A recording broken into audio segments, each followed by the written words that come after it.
Madame, Monsieur, bienvenue dans ce magazine spécial du bilan des activités de l'Agence foncière rurale. La direction du foncier rural est la direction du ministère de l'Agriculture et du Développement rural, chargée de la sécurisation des terres du domaine foncier rural. Elle exerce son activité depuis sa création après le vote de la loi numéro 98-750 du 23 décembre 1998 relative au domaine foncier rural. Plusieurs partenaires techniques et financiers ont d'ailleurs financé ces activités. Parmi eux, la France à travers le C2D, Contrat de désendettement et de développement. Projet d'appui à la relance des filières agricoles de Côte d'Ivoire par FACI au niveau de sa composante 1 intitulée « Appui à la mise en œuvre de la loi sur le foncier rural ». Après environ 3 années d'exercice dans 15 départements de la Côte d'Ivoire, Monsieur le coordonnateur du projet fait le bilan des activités et les perspectives à envisager. Suivons cet élément. Nous avons 804 villages sur les 1210 qui ont les tronçons ouverts et bornés, ce qui nous donne un taux de réalisation de 68%. Il faut noter qu'il y a 604 villages sur les 804 dont les territoires ont une carte provisoire, ce qui nous donne un taux de réalisation de 50% par rapport à l'objectif de base. Et enfin, nous avons 293 villages qui ont une carte définitive de délimitation des territoires, ce qui nous donne un taux de réalisation de 24%.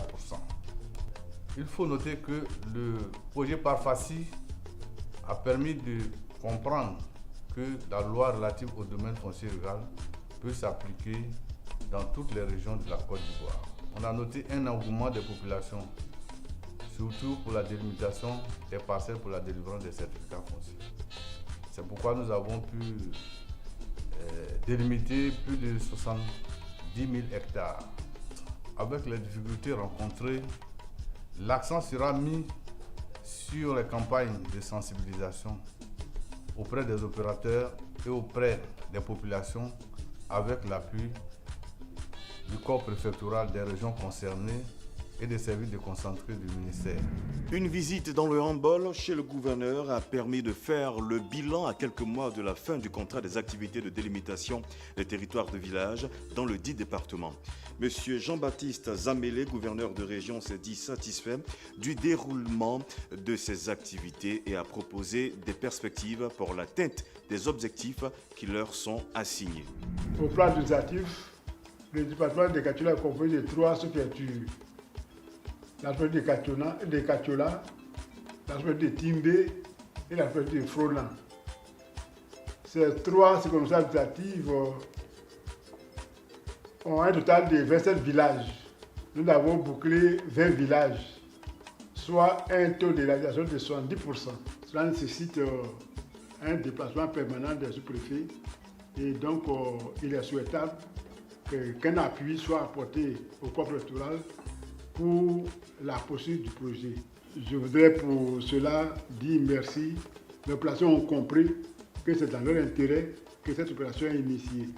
Foro, village situé dans le département de Katiola, bénéficiaire du projet par FACI, a réussi les opérations de délimitation des territoires de son village. Les limites ont été matérialisées comme le montre une visite effectuée sur un tronçon de limite. Après le rappel de la procédure, le chef du village a exprimé sa gratitude à l'endroit du président et de son gouvernement pour la chance qui leur a été offerte. La délimitation des territoires de village est un véritable outil de développement. Foro a donc une école, un dispensaire et de l'eau potable. 2 conditions sont indispensables avant que la procédure de délimitation des territoires de village ne commence. Il faut l'existence d'un comité villageois de gestion foncière rurale, CVGFR, ancré dans le village. Un comité de gestion foncière rurale, CGFR, au niveau de la sous-préfecture. La procédure en elle-même peut débuter. Les étapes sont les suivantes.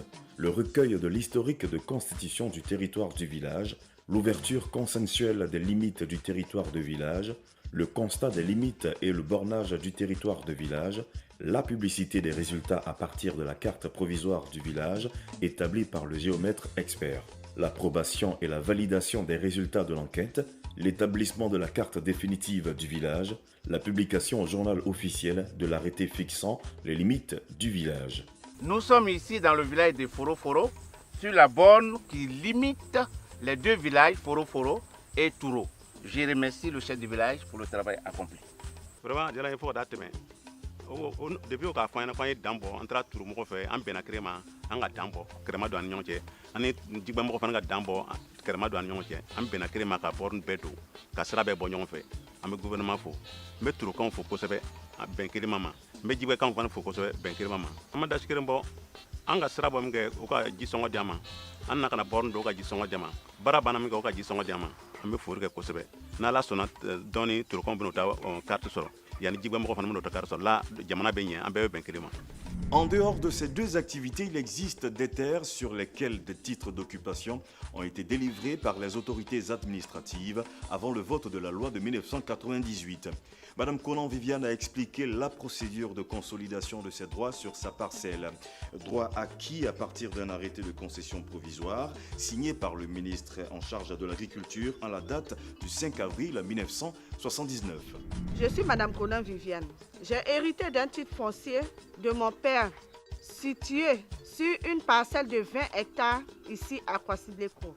J'ai eu la chance de l'accompagner durant toute la procédure. Il avait un arrêté de concession provisoire. C'est aussi simple. Je demande à tous ceux qui ont les papiers délivrés avant le vote de la loi de 1998 par les ministres, les préfets et les sous-préfets de rassembler les pièces que voici. Une demande d'immatriculation écrite à la main ou saisie à la machine adressée au ministre de l'Agriculture et du Développement rural. Une copie de la carte nationale d'identité, une copie originale de votre acte tenant lieu, un constat de mise en valeur délivré par le directeur régional ou départemental de l'agriculture de la zone où se trouve la parcelle, le dossier technique établi par le géomètre. Tous ces documents réunis, vous les déposez au ministère de l'Agriculture et du Développement rural et la procédure suivra son cours. Quant à M. Ngoyi Etano, il a pu obtenir un titre foncier puis un bail amphithéotique sur sa parcelle située à Aboisseau, précisément dans la sous-préfecture de Maféré, grâce à une lettre d'attribution délivrée par le sous-préfet d'Aboisseau depuis le 20 septembre 1984. Fort de cette expérience, il lance un appel à tous les détenteurs de titres d'occupation provisoire à consolider leurs droits avant le 14 octobre 2018, date limite. J'invite tous les concitoyens qui ont des papiers signés par les ministres, les préfets, les sous-préfets avant la loi 1998 relative au foncier rural à venir consolider leurs droits sur les parcelles obtenues. Maintenir la paix et la cohésion sociale passe par la clarification des droits du domaine foncier rural. Qui parle de richesse agricole parle nécessairement de paix, mais surtout d'exploitation sécurisée des terres du domaine foncier rural. C'est d'ailleurs la raison pour laquelle le président de la République, son Excellence M. Alassane Ouattara, en a fait une priorité. Une agence assez souple et flexible du point de vue financier et administratif, une structure dotée de la personnalité juridique et de l'autonomie financière dédiée à la mise en œuvre de la loi a été créée par décret 2016-590 du 3 août 2016 dénommée Agence foncière rurale AFOR. Elle a pour rôle d'exécuter la sécurisation foncière rurale. À la tête de cette agence a été nommé le ministre Bamba Cheikh Daniel comme directeur général. Les activités qui seront dévolues à la direction du foncier rural sont les activités de suivi, nous a-t-il expliqué. La DFR va rester dans son rôle régalien, c'est-à-dire son rôle de veille, de suivi du travail que l'AFOR va mener sur le terrain. La DFR a déjà une grande expérience de terrain, mais va maintenant rester dans son cadre, je dirais, des réflexions sur la réglementation, si le travail que nous faisons est en phase avec la déclaration des politiques foncières du gouvernement, en phase avec les orientations du ministre. On parle souvent de créer un environnement apaisé, un environnement propice, une clarification, une sensibilisation de proximité. Donc tout procède de la compréhension. Donc pour nous, tout va être fondé sur la sensibilisation, l'explication, pour qu'il y ait un engouement, je dirais, une union sacrée de tous les Ivoiriens autour de la question foncière. Nous avons réussi à identifier les points de lourdeur, les points de lenteur, les points de blocage. Tout cela a commencé à être élagué. nous avons compris qu'il faut du personnel. Et déjà, nous avons contracté avec l'Institut national pour Yamoussoukro pour qu'en 2 ans, nous ayons 200 ingénieurs en foncier nommés. Pour rappel, 2 activités essentielles s'exercent dans le cadre de la mise en œuvre de la loi numéro 98-750 du 23 décembre 1998 relative au domaine foncier rural et sont mises en exergue par le projet, comme l'a cité le coordonnateur du projet. Il s'agit de la délimitation des territoires de village et de la délivrance de certificats fonciers. Le certificat foncier, une fois délivré, quels sont les avantages pour un détenteur de certificat foncier ou de titre foncier? Monsieur Kofi Kwasi Daniel, détenteur de certificat foncier individuel, a suivi les conseils du directeur départemental de l'agriculture de Bokanda et a signé un bail rural avec une entreprise qui exploite leurs terres. Ce sont des mots de gratitude qu'il a prononcés pour cette orientation qui lui permet de subvenir aux besoins de sa famille grâce aux revenus de la location. Oui. Bonjour Dédé. Oui, monsieur Kwasi Daniel. Asseyez-vous. Merci beaucoup. Que puis faire pour vous ce matin? Je suis venu ce matin, vous saluer et vous remercier pour toutes vos actions. Grâce au bail rural signé, après l'obtention du certificat foncier, j'arrive à soulever la besoin de ma famille. Pourquoi tout va bien? C'est dit que c'est bénéfique pour moi. Je crois que c'est comme ça, il faut conseiller aux parents qui ont des certificats et des titres fonciers. Il ne faut pas surtout vendre la terre aux exploitants, mais faire plutôt des baux ruraux. Allons voir le représentant de l'entreprise qui exploite votre parcelle. Malik! Anike! Oui? On est venu vous voir.